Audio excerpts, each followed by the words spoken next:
माननीय प्रधानमंत्री श्री नरेंद्र मोदी जी के जन्मदिवस के अवसर पर जनपद में 17 सितंबर 2022 से 2 अक्टूबर 2022 तक चलने वाले सेवा पखवाड़ा कार्यक्रम के अंतर्गत आज जिलाधिकारी श्री अनुराग पटेल ने अशोक लाट तिराहे से केन नदी तक विभिन्न विद्यालयों के छात्र छात्राओं की जल यात्रा रैली को हरी झंडी दिखाकर रवाना किया। रैली में बच्चों के साथ जिलाधिकारी एवं अन्य अधिकारीगण इस जल यात्रा में पैदल चलकर केन नदी तट तक गए। इस जल यात्रा रैली का उद्देश्य जल को बचाने तथा जल संरक्षित करना है। ये जल यात्रा रैली जिलाधिकारी के नेतृत्व में अशोक लाट तिराहे से संकट मोचन मंदिर जेल रोड चौराहे होते हुए केन नदी तक आयोजित की गई। बांदा से प्रबंधन कुमार गुप्ता की रिपोर्ट। मैम क्या नाम है आपका? डॉक्टर अर्चना भारती। आज ये जो रैली निकाली जा रही है किस विषय में निकाली जा रही है? ये एक जल यात्रा है और जैसे हम जानते हैं कि विश्व के जो सबसे ज़्यादा लोकप्रिय हमारे माननीय आदरणीय प्रधानमंत्री महोदय हैं श्री नरेंद्र मोदी जी उनके जन्मोत्सव के उपलक्ष्य में सेवा स्वच्छता ही सेवा है, ये पूरा पखवाड़ा चल रहा है। इसके अंतर्गत आज ये जल यात्रा का आयोजन है और जैसे हम जानते हैं कि हमारे जो बांदा के जिलाधिकारी महोदय हैं उनका जल संरक्षण के लिए बहुत अच्छा कार्य रहा है। उन्हें भारत सरकार के द्वारा और उत्तर प्रदेश सरकार के द्वारा भी पुरस्कृत किया गया है।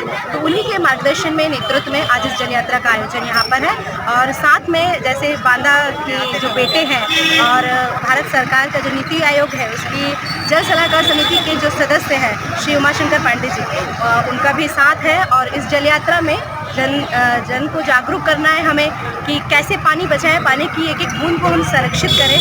बारिश का जो पानी है कैच द रेन इस जल यात्रा की थीम है कि छत पे रोकना है, खेत में रोकना है, झील में रोकना है, तालाब, किसी भी माध्यम से पानी को रोकना है क्योंकि जल ही जीवन है और जल के बिना जीवन संभव नहीं है। रहीम जी बहुत पहले कह गए हैं कि बिन पानी सब जीवन। मैं आपका? प्रतिभा सोनी। किस स्कूल से हैं आप? आर कन्या इंटर कॉलेज। आज ये जो रैली निकाली गई है क्यों निकाली गई? ये जल बचाने के लिए निकाली गई है और जल संरक्षण के लिए निकाली गई है। और मतलब कि जो बाहर रास्ते में जैसे नल खुले रहते हैं उनको बंद करा करिए, इसमें हम लोग को ये बताना है और जो हमारे कर्तव्य है। और जैसे घर में पक्के घरों में हमें टैंक बनवाना चाहिए और जैसे कहीं हमें नल खुला दिख जाए तो उसे हमें बंद करवाना चाहिए। और जैसे भी बहुत सी पानी हमें बचाना है बस। और जैसे जलाशय होता है उसमें गंदगी नहीं डालनी चाहिए आदि। आप जानते हैं कि अभी 17 सितंबर को हमारे देश के यशस्वी परम आदरणीय माननीय प्रधानमंत्री नरेंद्र मोदी साहब का जन्मदिवस था और माननीय प्रधानमंत्री जी के जन्मदिवस के उपलक्ष्य में हमारी केंद्र सरकार और माननीय मुख्यमंत्री आदरणीय योगी आदित्यनाथ जी की प्रेरणा से, उनके निर्देश से पूरा प्रदेश 17 सितंबर से लेकर 2 अक्टूबर तक सेवा पखवाड़ा मना रहा है। और प्रतिदिन जितनी तारीखें इस बीच में पड़ रही 17 से लेकर 2 अक्टूबर तक कोई न कोई कार्यक्रम माननीय मुख्यमंत्री जी के निर्देशानुसार और माननीय प्रधानमंत्री जी की प्रेरणा से उनसे जो उनके स्वप्न हैं उसको पूरा करने के लिए इस पखवाड़े में हर दिन कोई न कोई कार्यक्रम आयोजित किया जा रहा है। 17 को उनका जन्मदिवस था माननीय प्रधानमंत्री जी का, तो रक्तदान किया गया। 18 को निःशुल्क स्वास्थ्य शिविर लगाए गए।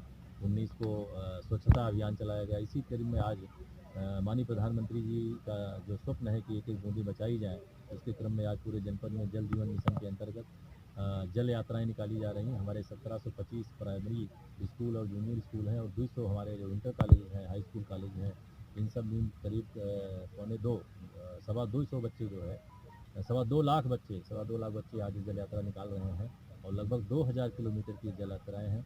इस जल यात्रा से हम माननीय प्रधानमंत्री जी के सपनों को, माननीय प्रधानमंत्री जी के निर्देशों को, माननीय मुख्यमंत्री जी के निर्देशों को अपने बच्चों के माध्यम से अपने शहरवासियों को, ग्रामीण वासियों को यहाँ तक पहुँचाना चाहते हैं कि जल ही जन आंदोलन है, इसको जन आंदोलन का रूप दीजिए और बारिश की एक एक बूंदों को बचाइए और हमारे जितने नदी हैं, तालाब हैं, झील हैं, पोखरे हैं, उनको अतिक्रमण होने से, अवैध कब्जा होने से बचाया जाए और बारिश की बूंदें खेत में मेड़ बना करके, झील में, तालाब में, नदी में जहाँ ज़रूरत हो चेक डैम बना करके बारिश को रोकें, जो हमारे किसानों की फसलों की सिंचाई के काम आएगा। इससे हमारा भूमिगत जल स्तर बढ़ेगा और साथ ही साथ पशुओं के पीने के लिए, पक्षियों के पीने के लिए और हमारे लोगों के दैनंदिन प्रयोग के काम आएगा। आप जानते हैं कि करीब 40-50 साल पहले हमारा बुंदेलखंड सूखा था। हमारी बहन बेटियों को 2 से 3-4 किलोमीटर तालाबों में पानी घड़े में सर पे रख के लाना पड़ता था। वो दिन अब लद गए हैं।